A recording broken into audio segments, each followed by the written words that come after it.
উচ্চকক্ষ নিয়ে আলাপ করেছেন, কিন্তু কমিশন বলেছেন কেন উচ্চকক্ষ, উচ্চকক্ষের কাজ কি হবে সে আলাপটা তুলতে। কারণ অনেকের এটার অস্বচ্ছতার জন্য তাদের আসলে সিদ্ধান্ত নিতে পারছেন না যে উচ্চকক্ষ কেন লাগবে। উচ্চকক্ষ কেন লাগবে সেটা নিয়ে আমরা আলোচনা করেছি, যে আলাপটা করেছি আপনাদেরকে সেটাই জানে। উচ্চকক্ষ লাগবে এই জন্য যে আমাদের বাংলাদেশের মানুষ চায় যে নিম্নকক্ষের প্রধানমন্ত্রী যা সিদ্ধান্ত নেবেন নিয়েই সবকিছু করে ফেলবেন, সেটাকে থামাতে। এই যে আমরা বসছি উচ্চকক্ষ মানে ঐক্য কমিটিতে, কেন বসছি? যাতে স্বৈরাচার আর ফিরতে না পারে, সেই জন্যই বসছি। সেই জন্য উচ্চকক্ষ একটা বড় রোল প্লে করতে পারে। আমরা আবার সেইটাও চিন্তা করেছি যে বাংলাদেশে উচ্চকক্ষ যেহেতু প্রথম দিচ্ছি, উচ্চকক্ষ যাতে সরকার পরিচালনার ক্ষেত্রে কোনো বাধা না হয়, এটা খুব ইম্পর্টেন্ট।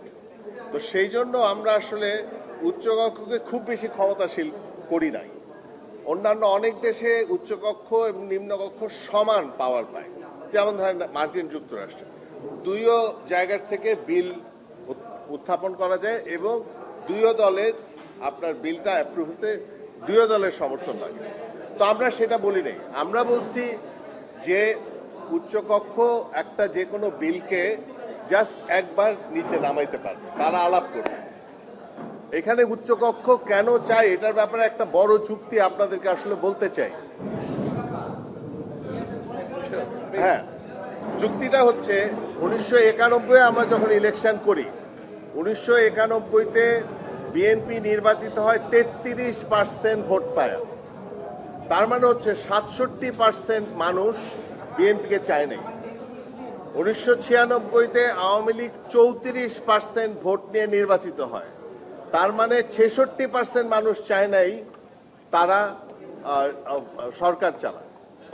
উচ্চকক্ষ আমরা প্রপোর্শনাল রিপ্রেজেন্টেশনটা চাচ্ছি, যাতে এই ধরনের পরিস্থিতিতে যারা বিরোধী দলে থাকবে তাদের অ্যাটলিস্ট ভয়েসটা আমরা শুনতে পাই। এবং আমরা চাই যে এই বিরোধী দল যাতে সরকার যে কার্যক্রম করছেন তার উপর একটা, সরকার যে কার্যক্রমটা চালাচ্ছে সেটার ব্যাপারে জনগণের পক্ষ থেকে একটা চোখ দিতে পারবে, প্রশ্ন করতে পারবে। 2 নম্বর জিনিস উচ্চকক্ষ হলে যেটা খুব ভালো হবে বাংলাদেশের জন্য, সেটা হচ্ছে আমাদের বাংলাদেশ মানুষ কি চাই, শান্তিপূর্ণভাবে বাঁচতে চাই। সেই জন্য আমরা দেখতে চাই যে একটা বিরোধী দল, সরকারি দল সবাই মিলে মানুষের কল্যাণের জন্য সিদ্ধান্ত নিবে। এখন যেটা প্রচলিত আছে নিম্নকক্ষ, তাতে সেটার দরকারই নাই। আমি সরকার গঠন করে ফেলেছি, আমি মেজরিটি আছে, আমার কার সাথে কথা বলারই দরকার নেই। এই জন্য আমরা কি দেখতাম, ওয়াকআউট ওয়াকআউট ওয়াকআউট, বা নির্বাচনে অংশগ্রহণ করলাম। আমরা মনে করি উচ্চকক্ষ যদি সংখ্যানুপাতিকভাবে নির্বাচিত হয়, তাইলে আমরা এই সংস্কৃতি দেখতে বাধ্য উচ্চকক্ষে যে সরকারি দল এবং বিরোধী দল সবাই মিলে একটা কিছু নিয়ে আলাপ করছে। এটাই তো আসলে স্পিরিট।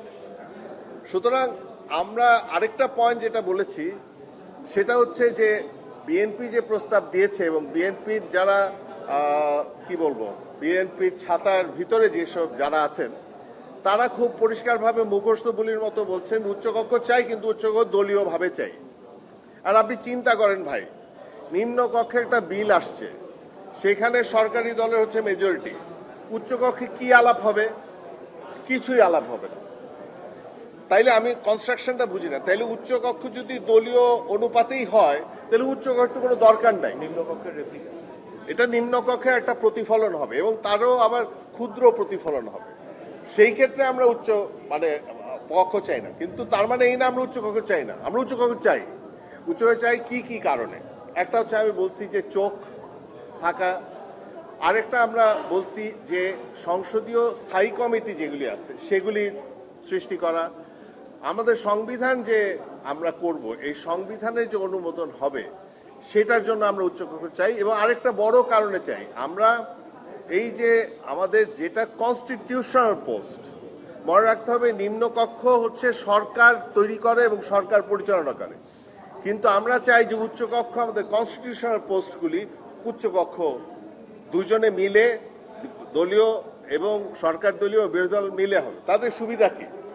সুবিধা হচ্ছে ধরেন আমাদের কনস্টিটিউশনাল পোস্ট কি, নির্বাচন কমিশনার। আপনি আমি কি চাই যে যে সরকার গঠন করবে সে নির্বাচন কমিশনার করবে? কেউ কি চান? নিশ্চয়ই না। আমরা চাই না এই যে 2014-এর নির্বাচন, 2018-র নির্বাচন, 2024-এর নির্বাচন আর বাংলাদেশে হোক। তার মানে আমরা চাই এই যে সাংবিধানিক প্রতিষ্ঠানগুলি নিরপেক্ষভাবে আমরা কাউকে দিই। এই দায়িত্ব কাকে দিব? সরকারকে দিব? নিশ্চয়ই না। আমরা সেজন্য মনে করি উচ্চকক্ষ এই জায়গায় একটা খুব গুরুত্বপূর্ণ রোল প্লে করতে পারে। আমরা মনে করি যে এই যে আলাপটা হওয়া এবং মাল্টিপল দল মিলে জনগণের কল্যাণের একটা সিদ্ধান্তে আসা, সেটা খুবই গুরুত্বপূর্ণ বাংলাদেশের রাজনৈতিক সংস্কৃতির পরিবর্তন আনার জন্য। সেই জন্যে আমরা উচ্চকক্ষ চাই। এবং আমরা যে উচ্চকক্ষের প্রস্তাবটা বিএনপি এবং তাদের ছাতার নিচে যারা আছেন তারা মুখস্থ বলির মতো বলছেন, এটাকে আমরা মনে করি অ্যাবসার্ড। সো উচ্চকক্ষ সংখ্যানুপাতিকভাবেই করতে হবে। আজকে ঐক্য কমিশন আরেকটা প্রস্তাব দিয়েছেন, সেই প্রস্তাবটা হচ্ছে উচ্চকক্ষ জেলাগুলি থেকে এবং সিটি কর্পোরেশনগুলি থেকে উচ্চকক্ষের নির্বাচন। এটা খুবই ক্রিয়েটিভ একটা আইডিয়া। আমরা খুবই সেই আইডিয়া পছন্দ করি, কারণ আমরা আমাদের যে রাষ্ট্র সংস্কার আন্দোলন, যে সংস্কারের রাজনীতি 10 বছর ধরে করে আসছি, তাতে আমরা সবসময় বলে আসছি আমরা জেলায় জেলায় সরকার চাই, এবং জেলার থেকে যদি এই রিপ্রেজেন্টেশন আসে তাইলে জেলা সরকারের যে আমাদের স্বপ্ন সেটা পূরণ হবে। কিন্তু আমরা ঐক্য কমিশনের সেই দাবির পক্ষে কোনো আলাপ তুলি নাই। এই কারণে ঐক্য কমিশন হচ্ছে যেখানে আমরা একটা সমঝোতায় আসব। নতুন আরেক দিকে আলাপটা নিয়ে গেলে যেখানে আমরা সমঝোতায় আসতে পারবো সেটার সম্ভাবনা কমে। কিন্তু আমরা প্রস্তাবটা আসলে পছন্দ করেছি। দ্বিতীয় যে জিনিসটা নিয়ে ঐক্য কমিশনে আলাপ হয়েছে সেটা হচ্ছে সংবিধান যে পরিবর্তন করব সেটার পথ পদ্ধতি কি হবে। এটা একটা নতুন আলাপ, এটা এই প্রথমবারের মতো আমরা করেছি। সেখানে আমরা মনে করি যে সংবিধান পরিবর্তনের যে বর্তমান পদ্ধতি, নিম্নকক্ষ 2/3 সেটা তো থাকতেই হবে। উচ্চকক্ষে আমরা আসলে 2/3 চাই, কিন্তু আমরা যদি সমঝোতায় পৌঁছাতে চাই সেজন্য আমরা মনে করি উচ্চকক্ষে সিম্পল মেজরিটি হলেও আমরা রাজি আছি। কিন্তু এখানে প্রশ্ন থাকে যে ঐক্য কমিশন আরেকটা প্রস্তাব করেছে, সংবিধানের কিছু কিছু ধারা যদি পরিবর্তন করতে হয় সেই ক্ষেত্রে আমাদেরকে গণভোটে যেতে হবে। আমরা সেটা সমর্থন করি। আমার মনে হয় স্পিরিটটা খুব পরিষ্কার যে আমরা যারা সংসদে যাব তারা আসলে জনপ্রতিনিধি হিসাবে যাব, কিন্তু আমরা নিজেরা জনগণ না। এবং আমরা জনপ্রতিনিধি হিসেবে যাব কোনো একটা সংবিধানকে মাথায় নিয়ে।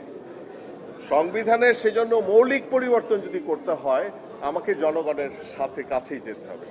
সুতরাং আমরা এই স্ট্রাকচারটাই পছন্দ করি।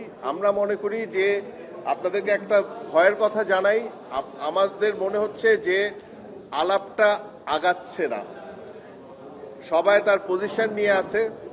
আমরা আপনাদের মাধ্যমে আমাদের জনগণকে বলবো যে তারা তাদের রাজনৈতিক নেতৃত্বকে আসলে জানানো উচিত যে একটা ঐক্যমত্যে পৌঁছানো, সমঝোতায় পৌঁছানো এবং রাষ্ট্রে যাতে শৃঙ্খলা ফিরে আসে, নির্বাচনের পরবর্তীও শৃঙ্খলা থাকে, সেই জন্য এই সমঝোতায় আসাটা খুব জরুরি।